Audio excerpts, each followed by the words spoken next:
Boa noite, Brasil. Boa noite, Além Brasil. São 21 horas em ponto, horário de verão, horário de Brasília. Este é o seu canal da psiquiatria. Estamos no programa ABP TV, falando hoje sobre esquizofrenia. Os nossos participantes, Dr. Hélio Elques, de São Paulo, e Dr. Mário Louzan, também de São Paulo. Antes, vamos apresentar um vídeo sobre esse tema. Põe no ar, Diego. A esquizofrenia é uma das doenças psiquiátricas que mais geram dúvidas e, por isso, preconceito. Muitas vezes, nas novelas e filmes, os personagens seguem o estereótipo da violência, marcada por surtos, como o personagem Salvador, interpretado pelo autor Paulo Vilhena, na novela Império. Então agora eu posso ser preso, aqui não, porque eu já tô. Eu não quero. Ou Tarso, interpretado pelo ator Bruno Galhaço, de Caminho das Índias.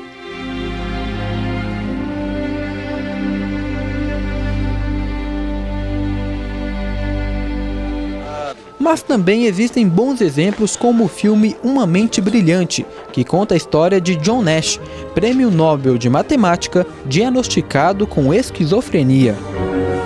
C de S igual a C de D, se D está em zero. Então a vantagem de B está mais menos B, B vezes a vantagem de A. A Associação Brasileira de Psiquiatria tenta desmistificar essa imagem, divulgando informações corretas e explicando que o paciente com esquizofrenia, que recebe o tratamento adequado, com acompanhamento médico, não é perigoso. A esquizofrenia pode ser definida como uma doença ou transtorno psiquiátrico no qual o paciente apresenta sintomas bem particulares, como delírios, que são alterações do pensamento, a perda do contato com a realidade, alucinações, hiperatividade, desatenção e dificuldade de aprendizado e memorização. Em alguns casos, também pode ocorrer o interesse demasiado por algum assunto específico, que passa a dominar a vida da pessoa. No Brasil, estima-se que há cerca de 1.600.000 pessoas com esquizofrenia. A cada ano, cerca de 50.000 pessoas manifestam a doença pela primeira vez. E em busca de mais informações sobre a doença, o ABP-TV de hoje entrevista os especialistas Dr. Hélio Elques e Dr. Mário Louzan. Ok, e antes de eu chamar os nossos especialistas, os nossos participantes, eu gostaria de saber gostaria de falar que você também pode fazer parte deste programa, basta clicar no Linha Direta, mostra no vídeo. Para participar é muito fácil, basta acessar o portal da ABP, www.abp.org.br. Na página de exibição do programa, encontre o formulário do Linha Direta. Nele você coloca seu nome, a mensagem e não se esqueça de informar o seu e-mail. Participe dos debates ao vivo da ABP TV. Eu vou cumprimentar o nosso primeiro participante, Dr. Hélio Elques, direto de São Paulo. Boa noite, doutor. É um prazer estar nesse programa. Prazer é todo nosso em recebê-lo em nome de toda a diretoria da ABP. Nós agradecemos a sua participação e lembramos que a participação do Dr. Hélio Elques é uma participação voluntária, que engrandece muito a toda a diretoria, a todos os componentes da ABP. Dr. Hélio, qual a causa da esquizofrenia? Esquizofrenia não tem uma causa definida. O que nós sabemos é que o que ocorre provavelmente é uma interação de vários fatores.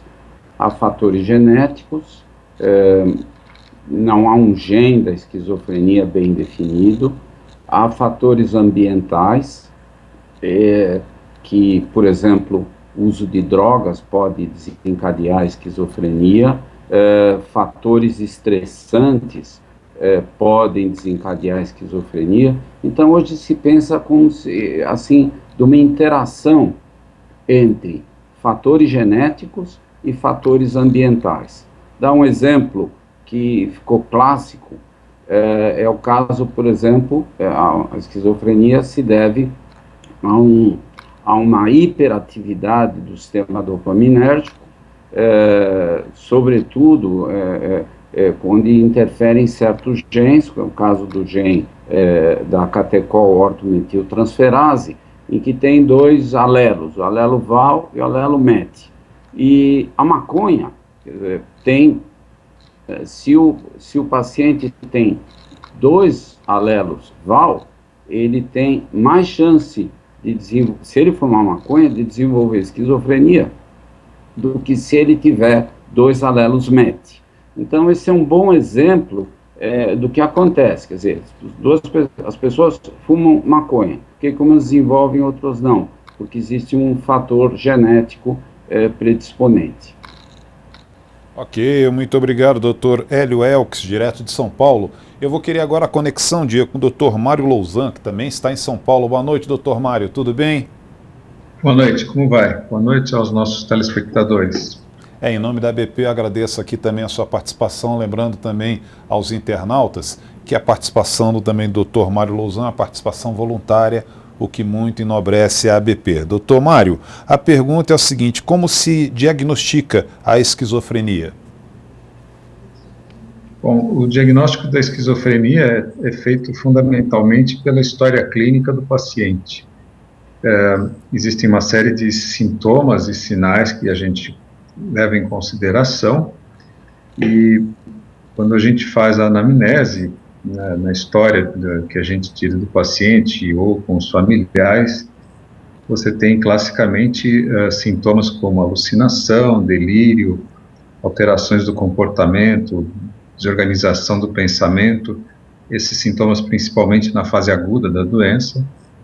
E às vezes quando você pega um paciente fora do período de surto, as características costumam ser um pouco diferentes. O paciente tem menos sintomas tipo alucinação e delírios, tem em geral sintomas que a gente chama de sintomas negativos, uma certa pobreza afetiva, uma apatia, uma falta de iniciativa, às vezes ainda algumas dificuldades cognitivas. Ok, doutor Mário Louzan, muito obrigado pela sua primeira participação. Nós estamos já recebendo algumas perguntas, são 21 horas e 6 minutos, horário de verão, horário de Brasília. Só lembramos que nós não podemos fazer as perguntas aos nossos participantes, perguntas que envolvam medicamentos e ou nome de laboratórios. Diego, eu gostaria até dos dois agora na conexão, se possível, que eu gostaria de fazer essa pergunta: como se trata a esquizofrenia? Tá? Eu vou primeiro perguntar ao Dr. Hélio Elks e depois Dr. Mário Louzan. E se quiserem debater entre vocês, fiquem à vontade. Tá? Põe os dois na linha, por gentileza. Diego, como se trata a esquizofrenia? Bom, já está bem estabelecido que o tratamento fundamental da esquizofrenia é com antipsicóticos, né? Esses antipsicóticos são chamados de primeira geração, são mais antigos, como é o caso do haloperidol, da clorpromazina, ou antipsicóticos de segunda geração, como é o caso de risperidona, olanzapina, clozapina, ziprasidona, e que tem exatamente a mesma função de diminuir essa aumento da dopamina no cérebro dos pacientes, e isso é o tratamento fundamental, né?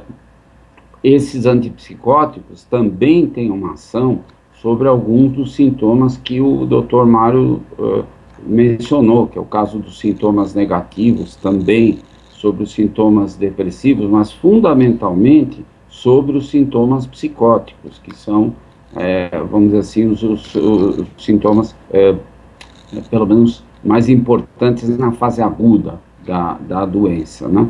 Mas nós temos um segundo aspecto muito importante do tratamento da esquizofrenia, que são as intervenções psicossociais, psicoterapia, treino de habilidades sociais, reabilitação cognitiva, são muito importantes no tratamento da esquizofrenia, sobretudo para sintomas que os antipsicóticos não têm tanto alcance, que é o caso dos sintomas negativos e, sobretudo, dos sintomas cognitivos.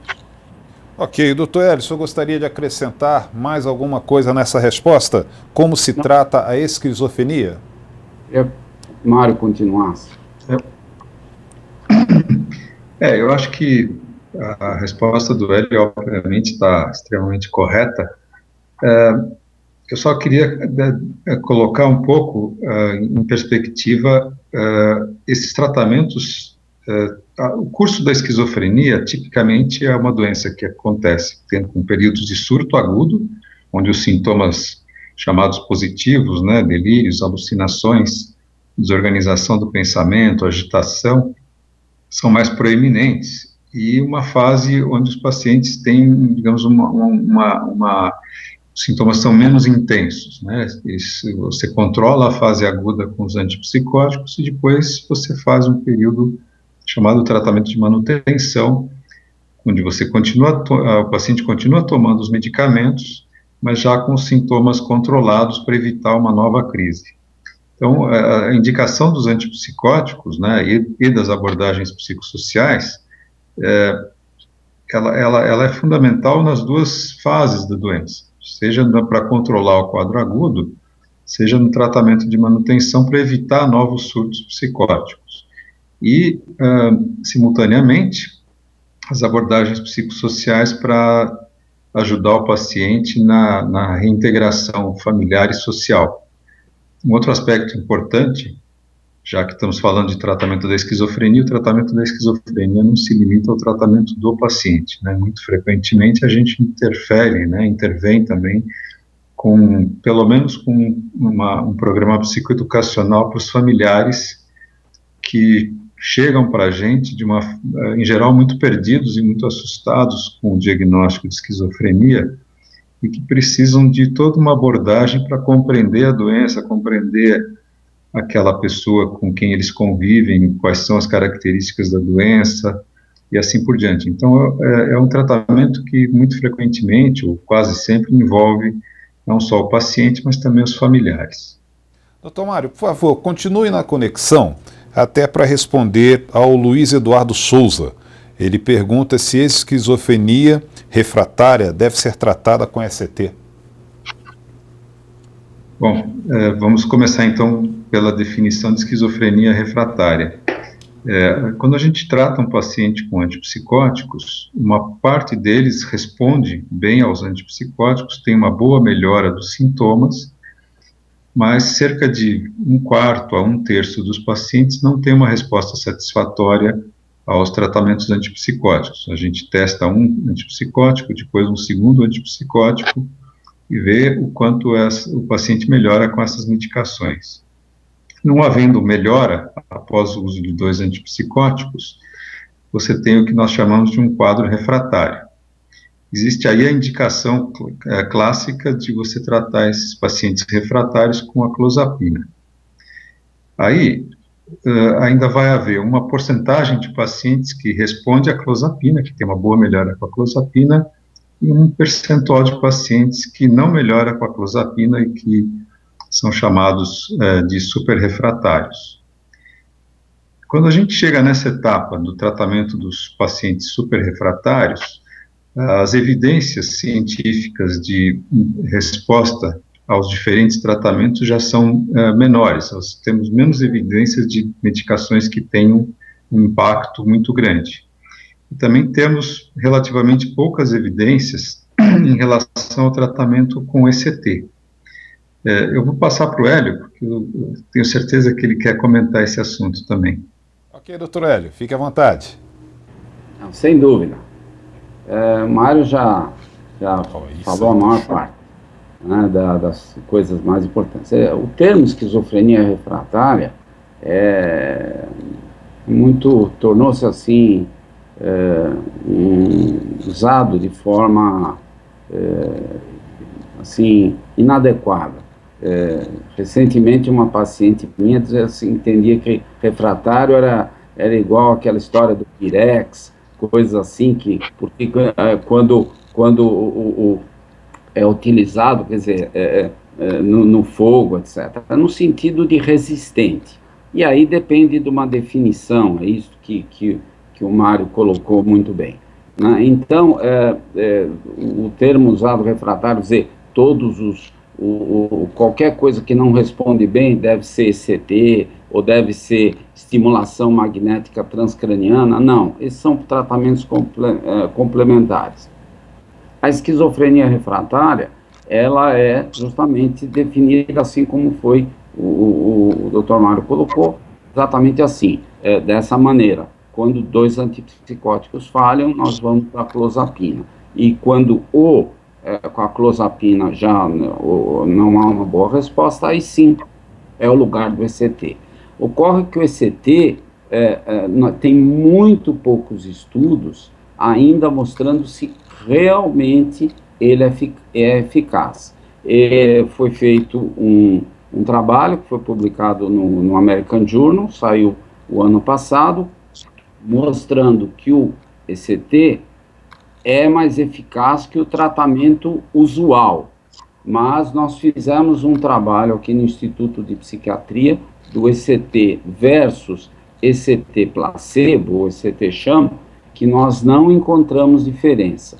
Então, nós não temos ainda uma total evidência do papel dessas de tratamentos como ECT ou estimulação magnética transcraniana realmente sobre esquizofrenia refratária. Doutor Hélio, continue por gentileza na conexão para responder aqui a Maria Luísa Bentes. Psicoterapia é um tratamento complementar para esquizofrenia? E tem mostrado muitas evidências de eficácia. Quer dizer, complementar não quer dizer que é menor. O tratamento principal é com antipsicóticos, mas a psicoterapia cognitivo-comportamental esta psicoterapia cognitivo-comportamental tem mostrado evidências de eficácia em pacientes, sobretudo com sintomas psicóticos refratários e que, sobretudo, alucinações, mas também para sintomas negativos, melhorando, por exemplo, expressão afetiva ou melhorando, inclusive, assim, iniciativa dos pacientes. Então, de fato, a psicoterapia cognitivo-comportamental é um tratamento indicado na esquizofrenia. Ok. Eu gostaria agora de convidar o Dr. Hélio Elks, direto de São Paulo, para responder ao Osmar. Meu filho de 28 anos foi diagnosticado com esquizofrenia, mas psiquiatras deram diagnósticos diferentes entre bipolaridade e esquizofrenia. Ele é dependente químico e até hoje não sei qual o diagnóstico correto. Existe algum programa pelo SUS onde ele possa fazer um acompanhamento? Essa pergunta é do Osmar.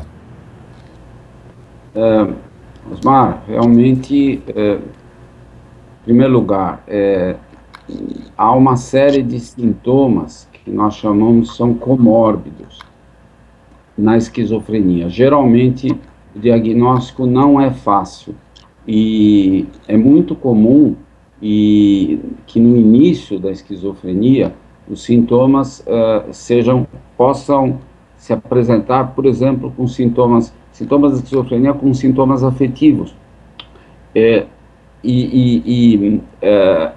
A comorbidade com o uso de drogas também é um quadro que no Brasil não é tão comum, mas sim existe e provavelmente seu filho deva fazer o tratamento, os dois tratamentos, tanto da esquizofrenia quanto da dependência química, e sim, por exemplo, o Instituto de Psiquiatria, o Hospital das Clínicas ou a rede pública pode seguramente atender o seu filho. Sobretudo, essa questão das manifestações iniciais da esquizofrenia, o Dr. Mário Lozan pode falar muito bem a respeito disso. Ok, doutor Mário.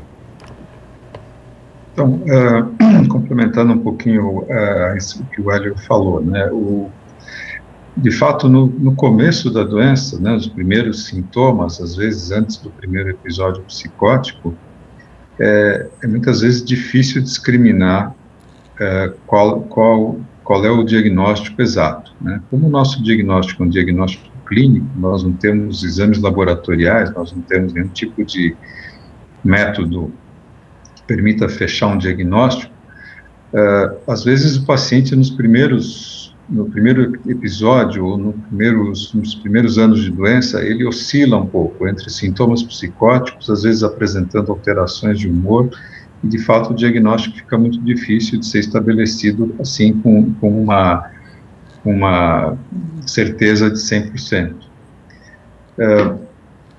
Com o passar dos anos, muito frequentemente vai ficando mais claro, né, se o quadro era um quadro bipolar ou se o quadro era um quadro de esquizofrenia, porque o curso da doença dessas duas doenças costuma ser bastante diferente.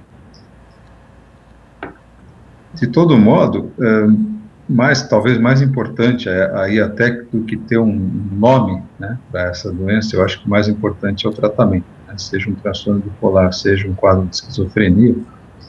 A indicação de tratamento medicamentoso, das abordagens psicossociais das quais a gente já falou, são muito importantes, né? E um outro aspecto que muito frequentemente acontece aí na população adulto-jovem é o desafio de que eles tomem a medicação corretamente, né? A questão da adesão ao tratamento na esquizofrenia é uma questão central, né? Quando nós falamos aí de pacientes refratários ou resistentes, a gente tem que lembrar que antes de fechar o diagnóstico de refratário, a gente tem que ter certeza que o medicamento ou os medicamentos foram tomados corretamente pelo paciente nas doses adequadas por tempo certo.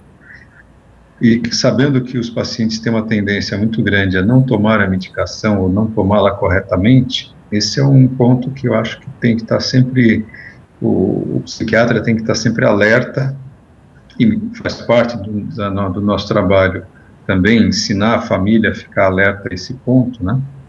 Uma vez que se você não tem a medicação tomada corretamente, primeiro você tem um risco maior de novos episódios psicóticos.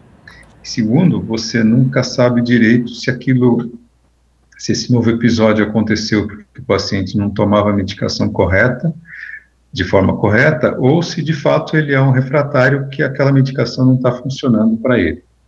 Então, o ponto aí da adesão ao tratamento é fundamental no nosso trabalho. Dr. Mário, continue por gentileza na conexão para responder a essa estudante de psicologia. Ela está no primeiro período, a Tamires Queiroz.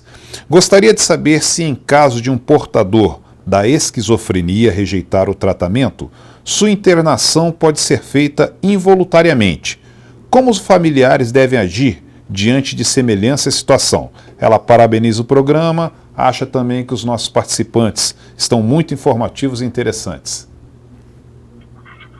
Bem, obrigado pelo seu interesse, Tamires, e pela pergunta. É uma pergunta de difícil resposta, né, porque é muito frequente que os pacientes recusem tratamento e nós temos muitas vezes que tomar uma decisão do tipo se o paciente precisa ser internado ou não para ser tratado. Existe uma série de regras, né, digamos assim, para você internar um paciente de forma involuntária, né? Existe uma legislação que nos coloca aí uma série de passos que devem ser colocados para que essa internação seja uma internação válida, né? E isso envolve, inclusive, o Ministério Público para haver um acordo aí em termos dessa internação. Do ponto de vista psiquiátrico, a gente indica uma internação, principalmente quando o paciente tem um risco de suicídio, um risco de autoagressão, ou se ele está colocando terceiros em risco, por exemplo, um paciente agressivo. Nas demais situações, onde não há um claro risco, tanto para o paciente quanto para os familiares, a internação involuntária fica mais questionável. E aí o que você tem que fazer é um trabalho, né, bastante intenso, né, intensivo, no sentido de procurar trazer o paciente para a compreensão da necessidade do tratamento medicamentoso. Esse é quase que um desafio diário que a gente tem quando a gente lida com pacientes com esquizofrenia. Ok, doutor Mário, são 21 horas 24 minutos, horário de verão, horário de Brasília. Nós vamos fazer um breve intervalo, aproveite esse tempo, mande a sua pergunta, mande a sua contribuição. Nosso tema de hoje, esquizofrenia. Os nossos participantes, Dr. Hélio Elks e o Dr. Mário Louzan, ambos de São Paulo. Mande a sua pergunta que dá tempo. Segue a ABP TV.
Horas 26 minutos, horário de verão, horário de Brasília, continuando com o nosso programa ABP TV, hoje com a participação do Dr. Hélio Elks, de São Paulo, e Dr. Mário Louzan, também de São Paulo, com o tema esquizofrenia. Eu vou chamar agora o Dr. Hélio para responder aqui a pergunta, a participação do Thales Viana Coutinho. Ele pergunta como lidar com a dificuldade desses pacientes em aceitar o tratamento.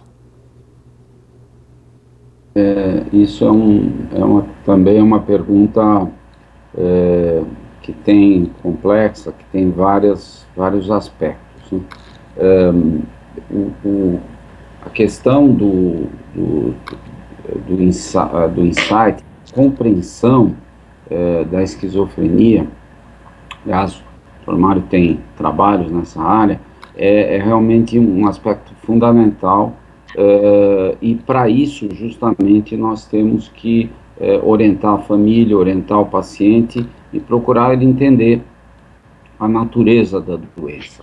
Eu acho que a primeira coisa que se deve fazer é que a esquizofrenia deve ser explicada para o paciente da mesma maneira como se explica o que é uma diabetes, uma hipertensão, o que é um câncer, mostrando que se trata de uma doença que tem uma base biológica. Isso é uma coisa fundamental.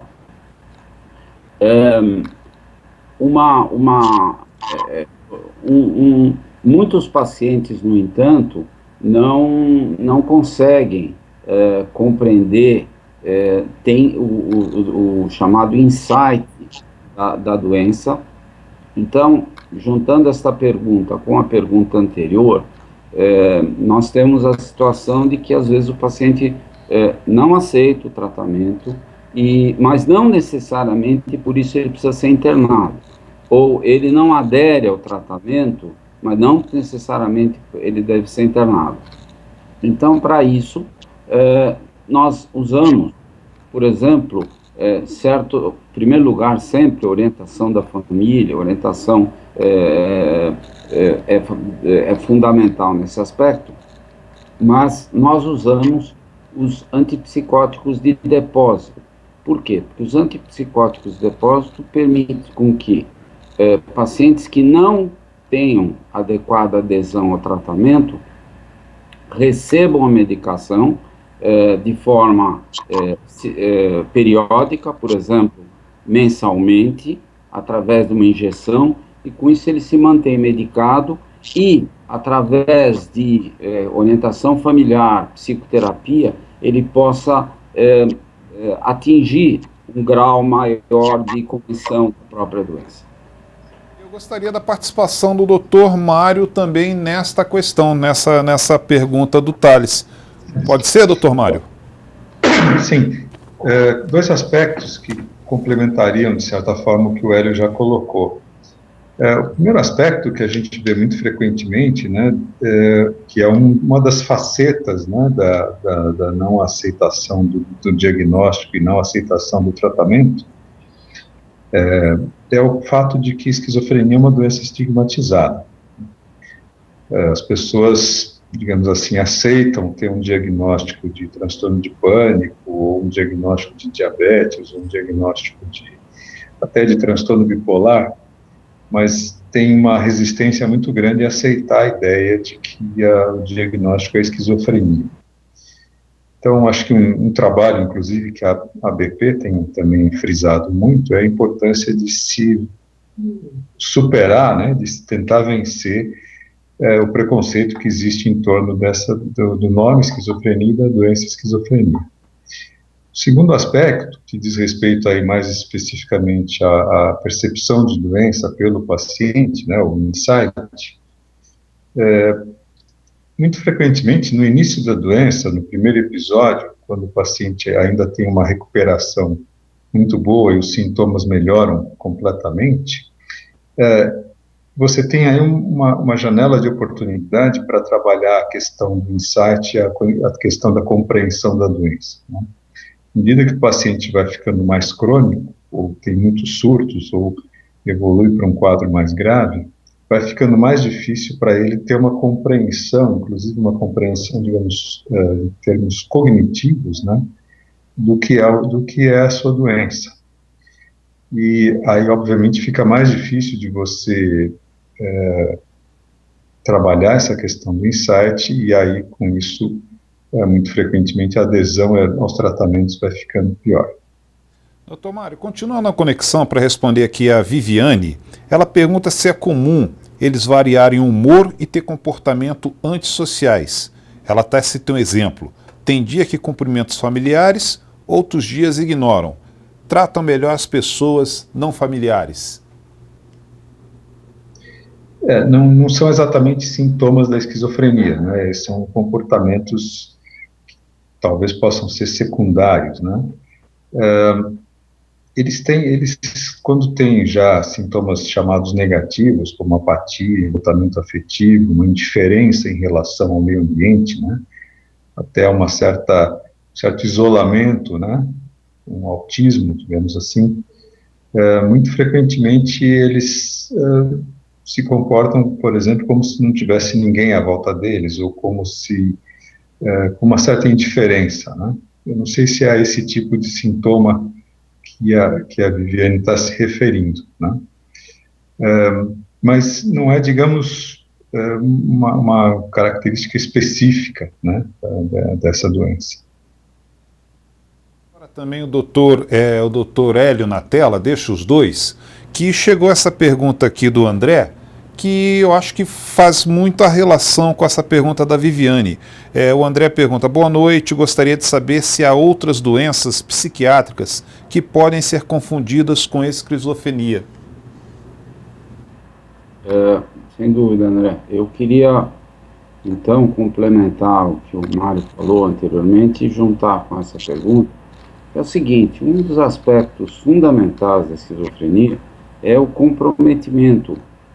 Até isso inclusive é diagnóstico, faz parte do diagnóstico. Há uma perda das habilidades sociais, do trabalho, escolares, e justamente isto é uma característica muito marcante da esquizofrenia. Por isso, há tratamentos específicos para esse tipo de sintomas, como é o caso do treino de habilidades sociais. De fato, agora juntando com a pergunta feita pelo André, outras doenças podem ser confundidas com esquizofrenia. Por exemplo, qualquer uma das doenças que tenham sintomas psicóticos. Ter delírios, ter alucinações, isto pode acontecer em transtornos do humor, pode acontecer por uso de drogas, pode acontecer por uma doença física. Agora, esta característica do paciente ter sintomas negativos, se relacionar assim com dificuldade com as pessoas, às vezes não cumprimentar, às vezes cumprimentar os familiares, isso provavelmente está ligado justamente a essa deficiência, e isto permite, às vezes, que nós possamos distinguir as doenças em si. Mas, geralmente, as chamadas psicoses, que são os delírios e alucinações, podem ocorrer em várias doenças, como as que eu citei, e não necessariamente se tratar de esquizofrenia. Ok. Muitas perguntas chegando. Infelizmente, de repente, todas que não puderem ser respondidas, nós vamos mandar por e-mail. Então, a partir de agora, vamos um pouco no ping-pong. Doutor Mário, a Quitéria, ela pergunta se, além da teoria cognitiva comportamental, quais as outras áreas da psicoterapia que podem ser complementares nos tratamentos de esquizofrenia? Obrigado pelo programa esclarecedor. Obrigado a você, Quitéria, pela audiência. A psicoterapia cognitivo-comportamental é a mais estudada no tratamento da esquizofrenia e certamente a mais indicada. Outras formas de psicoterapia, chamadas psicoterapias psicodinâmicas, elas teriam indicações muito precisas para pacientes que, digamos assim, tenham tido surto esquizofrênico, tenham um diagnóstico de doença, mas que tenham uma recuperação satisfatória, uma remissão boa e, portanto, uma boa capacidade de compreensão, de modo que a psicoterapia psicodinâmica possa haver interação nesse sentido. Mas isso é basicamente a exceção, né? E aí o foco não é o tratamento da esquizofrenia em si, mas é uma abordagem mais, digamos, completa da pessoa como um todo, não um sintoma da esquizofrenia, como se faz com uma psicoterapia cognitivo-comportamental, por exemplo, para uma alucinação refratária. Em termos de psicoterapias, certamente a cognitivo-comportamental é a mais estudada e a mais indicada no tratamento da esquizofrenia. Ok, doutor Hélio, por gentileza, vamos responder ao Davi Pinheiro. Boa noite, em que situação clínica posso utilizar a definição esquizofrenia enxertada? Alguma consideração com relação ao tratamento além da terapêutica padrão já exposta? Obrigado. Obrigado pela pergunta. Geralmente nós chamamos de esquizofrenia enxertada aquela que ocorre em pacientes com deficiência intelectual. É a definição clássica, né? Tem uma questão aí anterior que realmente todos os pacientes com esquizofrenia se manifestam desde a infância dificuldades cognitivas. Mas, de um modo geral, esse é o termo utilizado para a esquizofrenia em pacientes comprovadamente com deficiência ou limítrofes, e não há uma terapia específica, é a mesma terapia utilizada para o tratamento padrão da esquizofrenia. Ok, doutor Hélio. Doutor Mário, o Diego, eu gostaria agora dos dois na tela para responder aqui a pergunta da Juliana, tá? Que seria válido a participação dos dois doutores nesta pergunta. Sou psicólogo e gostaria de saber a opinião dos profissionais sobre a psicoterapia de abordagem psicanalítica no tratamento da esquizofrenia. Primeiro, doutor Mário. Bom, eu coloquei anteriormente, né, a psicoterapia de base psicodinâmica, ou mais especificamente a psicanálise, embora tenha sido muito utilizada há algumas décadas atrás, ela praticamente caiu em desuso em termos de tratamento da esquizofrenia. Psicoterapia cognitivo-comportamental tem indicações mais claras, ela é mais focada em termos de você tratar um sintoma específico, né? Então, eu particularmente reservaria um tratamento psicanalítico para um paciente com diagnóstico de esquizofrenia se ficar muito claro para mim que ele teve um surto psicótico, foi diagnosticado com esquizofrenia, mas teve uma excelente remissão dos sintomas, e você tem, digamos, uma condição mais favorável para que essa pessoa possa se beneficiar de um tratamento psicanalítico. Mas certamente é uma exceção aí dentro do campo do tratamento da esquizofrenia. Ok, doutor. Doutor Hélio agora, né? A proposta hoje em dia é de fazer o que se chama medicina baseada em evidências, né? E o que é isso? Isso é quando você pode testar um tratamento ou versus um tratamento padrão. Eu tenho um novo antipsicótico e eu vou ver se ele é tão bom quanto, por exemplo, o haloperidol, que é um antipsicótico comprovadamente eficaz, né? Se eu tenho um novo tratamento para testar psicoterápico para testar na esquizofrenia, vai ser a mesma coisa. Eu vou testá-lo, por exemplo, versus terapia cognitivo-comportamental, que já tem evidências de eficácia, ou testá-lo versus um bate-papo, que seria um placebo. Não existem esses trabalhos com psicoterapia psicanalítica, nada contra a psicoterapia psicanalítica, mas não existem esses trabalhos para esquizofrenia, então, por enquanto, não há como utilizá-lo atualmente dentro dos níveis de evidência que a gente tem. Doutor Hélio, aproveite a sua conexão para responder aqui ao Gustavo Renan. Ele gostaria de saber se existe alguma idade mínima para o diagnóstico da esquizofrenia. Não, porque, quer dizer, a esquizofrenia ocorre na infância. É muito mais rara na infância, mas já casos descritos com 6, 7 anos de idade. Geralmente é uma doença do adolescente, que, vamos dizer, e do adulto jovem. Vamos dizer que a grande faixa entre 17 e 18 anos até 25 anos é a maior, vamos dizer, incidência. Então, não necessariamente existe uma idade mínima para diagnóstico da esquizofrenia. Chamo o doutor Mário, por gentileza, na linha, Diego, para responder aqui ao Luciano Messias. Quais os efeitos colaterais dos medicamentos para o tratamento da esquizofrenia?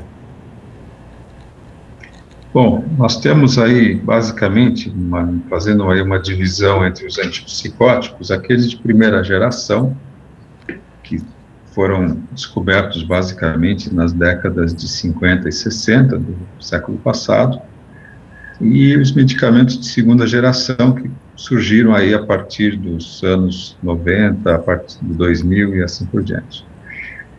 Os antipsicóticos de primeira geração tipicamente causavam como efeito colateral principal os chamados efeitos extrapiramidais, né? Uma síndrome que lembra um pouco a síndrome de Parkinson, né? A doença de Parkinson. Então, falando assim de um modo muito genérico, esse seria o principal tipo de efeito colateral que os antipsicóticos de primeira geração causam. Já os de segunda geração causam muito menos efeitos extrapiramidais. No entanto, falando novamente em grupo, né, isso varia de droga para droga, eles, em geral, têm um risco maior de ganho de peso e de alterações metabólicas, né, principalmente de metabolismo lipídico e de glicemia. Isso varia conforme o antipsicótico, da mesma forma que nos de primeira geração a intensidade dos sintomas extrapiramidais também varia, Mas aí, a grosso modo, esses seriam os principais efeitos colaterais dos antipsicóticos.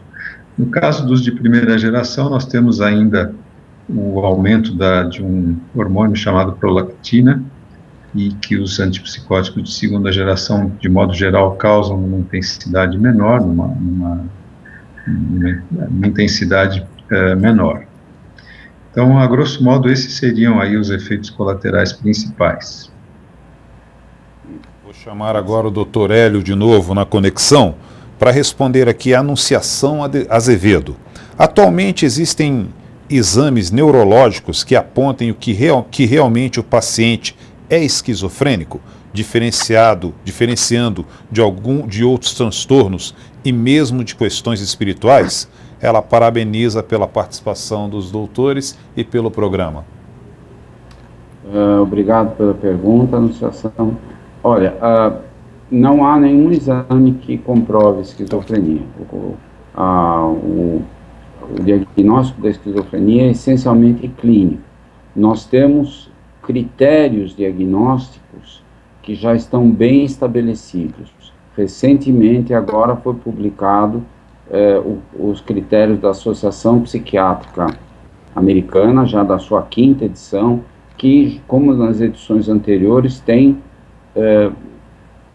itens muito bem definidos e que o paciente deve, vamos dizer, preencher aqueles itens para ter um diagnóstico de esquizofrenia.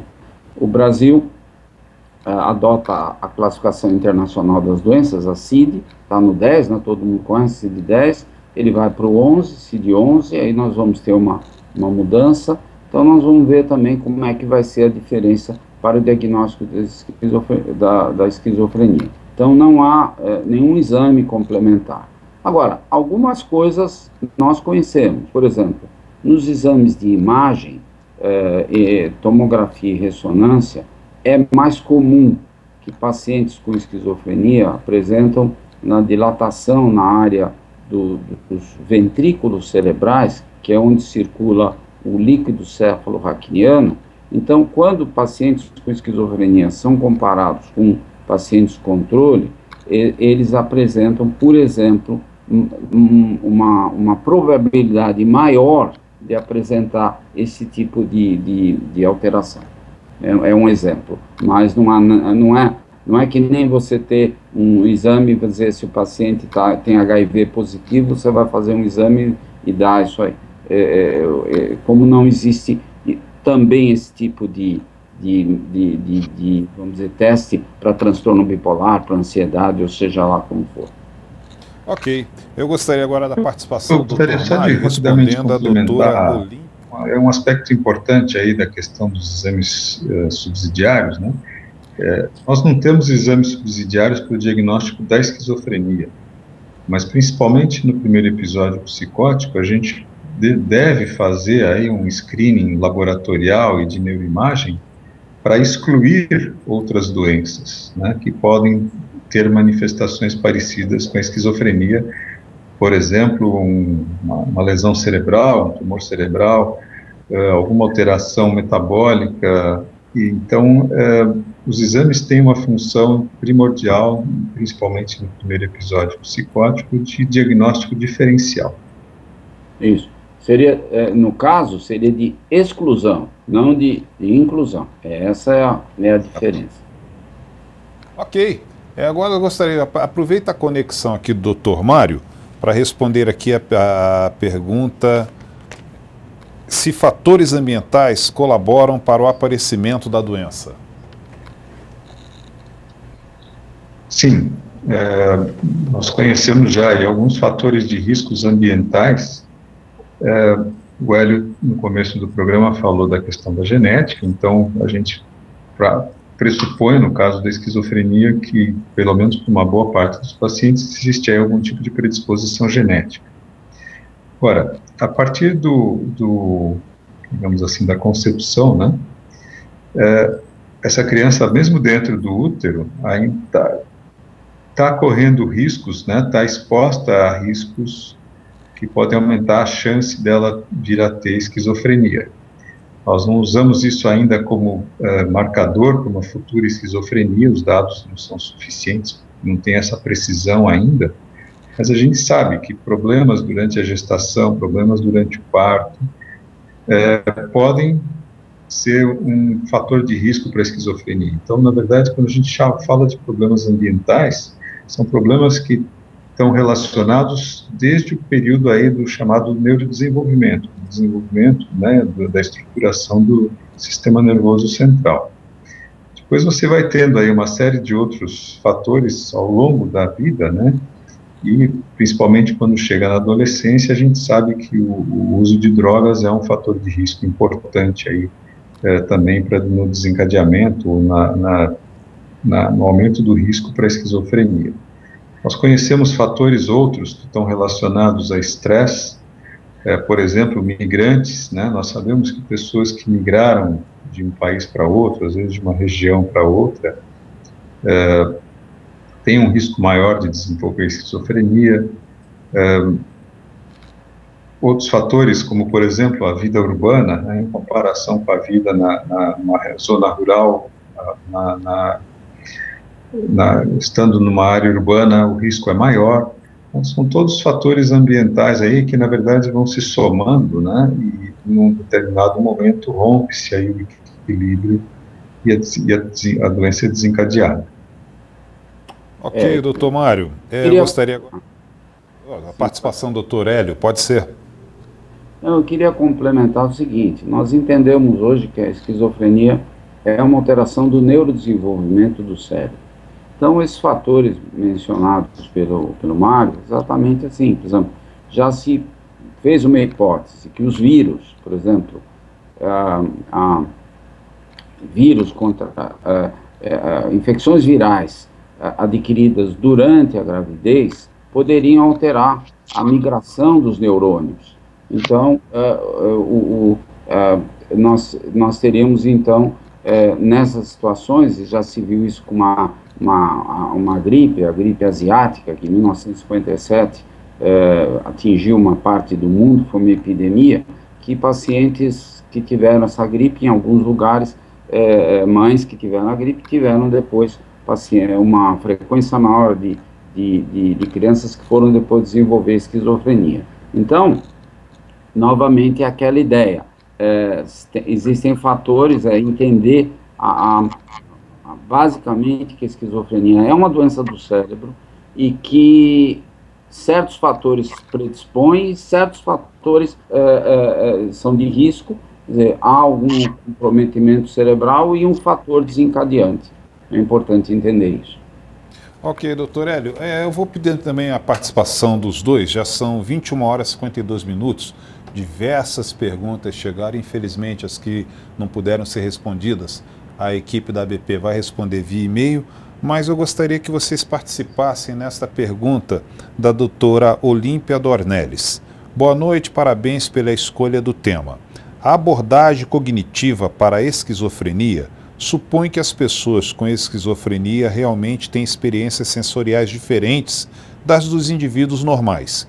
Muitos dos sintomas, exemplos, alucinações e delírios, originam-se das tentativas das pessoas de explicar suas experiências sensoriais delirantes, e o desempenho intelectual e verbal perturbados deve-se ao fato de que as experiências sensoriais interferem no funcionamento cognitivo de outro modo normal da pessoa.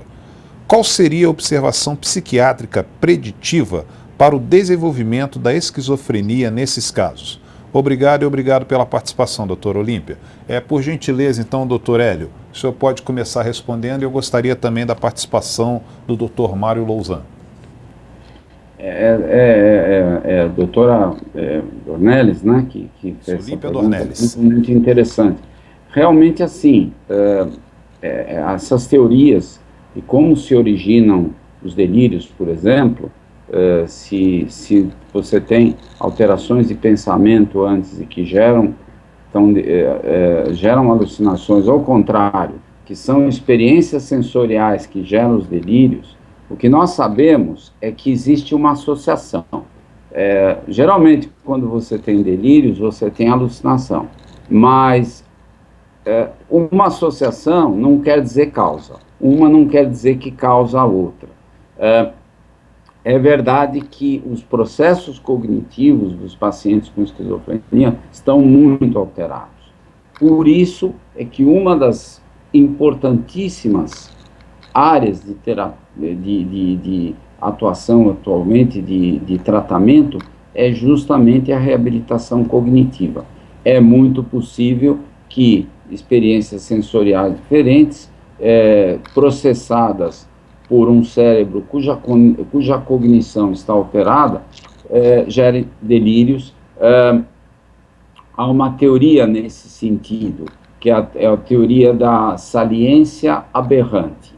Então, a ideia é essa: o indivíduo tem uma crença, essa crença já tem uma certa, vamos dizer, ele acredita que o chefe, por exemplo, dele não gosta dele, por motivos, mas no cérebro dele começa a ter muita dopamina, um aumento da neurotransmissão dopaminérgica, e essa crença de que o chefe não gosta dele, não, o chefe persegue, o chefe colocou escuta em toda a casa dele, e o pensamento dele está sendo transmitido. Então aquela crença se salienta de forma aberrante, e com isso você tem um delírio. Essa é uma forma de compreender atualmente como são geradas os delírios e as alucinações. Mário? Bom, talvez o método, digamos assim, da terapia cognitivo-comportamental para abordar delírios e alucinações consiste justamente em você, de alguma forma, desconstruir essa construção delirante, ou ir demonstrando, né, de uma forma até um tanto lógica, né, racional, que aquelas conclusões do paciente são falsas, são erradas, não tem representação na realidade. Então, na verdade, o tratamento cognitivo-comportamental, as terapias cognitivo-comportamentais, quase sempre, seja na esquizofrenia, seja em outras patologias, ela foca num determinado sintoma, e é em cima dele que vai se trabalhar para tentar diminuir o sintoma. Ela é uma terapia com um objetivo bem determinado, e que é, em geral, focado em um determinado sintoma ou um conjunto de sintomas. Ok, doutor Mário, nós estamos chegando ao finalzinho do nosso programa. Eu gostaria de que continuasse com os dois na tela para as considerações finais sobre a participação sobre esse tema esquizofrenia. Por gentileza, doutor Mário.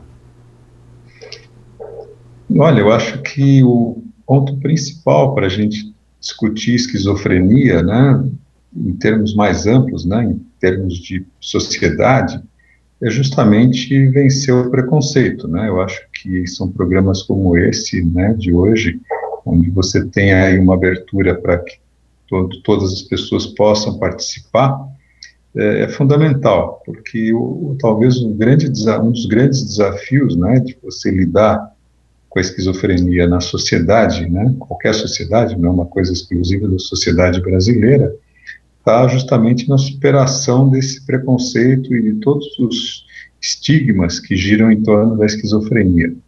Eu acho que no momento que a gente conseguir encarar, socialmente falando, a esquizofrenia como uma outra doença qualquer, né, a gente terá avançado muito, e certamente isso vai ajudar muito o tratamento dos pacientes e a própria questão dos familiares, né, que também muitas vezes são vítimas desse estigma por terem um parente, uma pessoa querida com esquizofrenia. Ok, doutor Hélio, suas considerações finais sobre a participação neste programa? Eu queria parabenizar a iniciativa. O programa é assim, muito interessante nesse aspecto. O Mário chamou a atenção, poder esclarecer, de poder reduzir o estigma, o preconceito. Eu acho que a única maneira que nós temos para fazer isso é explicar a esquizofrenia como uma doença como qualquer outra, como quem explica câncer, como quem explica AIDS, como quem explica diabetes, a esquizofrenia tem em si ela carrega no próprio nome, né?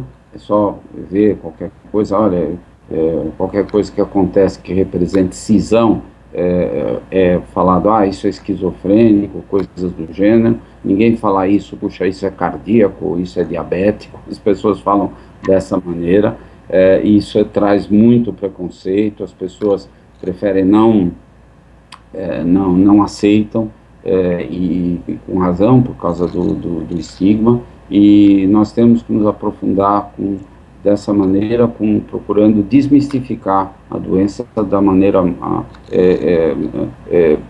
melhor possível, esclarecendo, graças a essas explicações, e, sobretudo, a medicina, de como ela está avançando na área da esquizofrenia, para nós podermos vencer todos esses preconceitos e fazer com que as pessoas portadoras da doença sintam-se menos estigmatizadas e possam entender que a doença tem um tratamento. Tem vários pacientes com esquizofrenia que não parecem que tem qualquer tipo de sintomatologia, que podem viver uma vida melhor, que podem alcançar, ter um trabalho, uma vida escolar, uma vida inclusive afetiva, e isso é possível sim. Ok. Antes de fazer o encerramento do nosso programa, só lembrando aos nossos telespectadores internautas, nossas redes sociais. Vão na tela, facebook.com/abpbrasil, Twitter, @abppsiquiatria, Instagram, @abpbrasil. Agora sim, eu gostaria de agradecer muito mesmo a participação do Dr. Hélio Elks, direto de São Paulo, e Dr. Mário Louzan, também direto de São Paulo. Mas agradecer principalmente a você, participante. Hoje tivemos várias perguntas, as que não puderam ser respondidas hoje. A equipe da ABP vai lhe responder via e-mail, pode aguardar. E lembrando que nós temos um encontro marcado na próxima segunda-feira, neste mesmo horário, às 21 horas, aqui no seu canal da Psiquiatria. Tenham todos uma ótima semana. Segue ABP TV.